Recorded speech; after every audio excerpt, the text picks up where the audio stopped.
sikhuluma ngalo uyisithembe lahlekile uqoqe kuNkulunkulu wethu ngegama likaJesu Kristu Nkosi. Amen. Lithi iBhayibheli bazalwane kwakunenkosi ekuthiwa uHerodi. Lithi iBhayibheli uHerodi wayebahlupha abantu abangakhona. uHerodi into ayelwa nayo nje wayelwa nento ethi yakholwa imizwa igama likaJesu. Lithi iBhayibheli uHerodi wakwenza lokhu wabona ukuthi abaJuda bayathokoza ngalokho. Lithi iBhayibheli uma uHerodi eqhubeka nalokho wambamba uJakobe benoPetro wabafaka etilongweni. Lithi iBhayibheli esebabambile uJakobe wayeke eseyambulala. Wambulala lithi iBhayibheli kwajabulwa kulelozwe ukuthi nangu uHerodi ehlupha amakholwa. Kusho ukuthi uma sihlushwa abantu bayabuza ukuthi kanti uphi uNkulunkulu wabo. Lithi iBhayibheli waqhubeka wahlulela kuPetro noPetro wamthatha.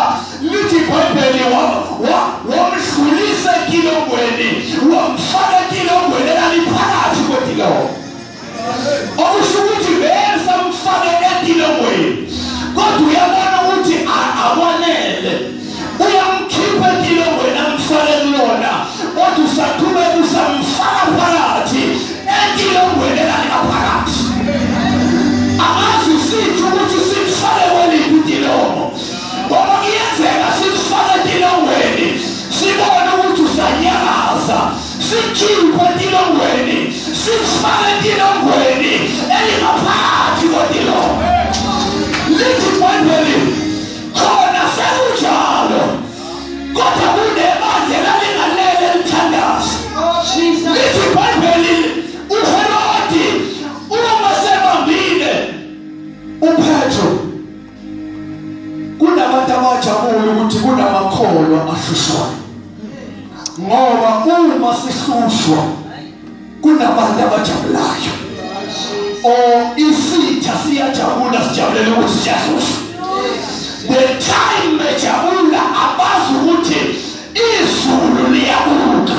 Hallelujah. Ngaleskhathi bedelele wena bathi awubheke uhlushwa kanje kodwa uyakholwa.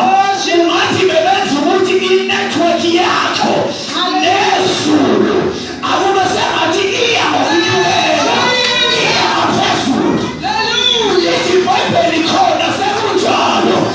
Nkosi yami bekunabantu abebekade bekhuleka somewhere.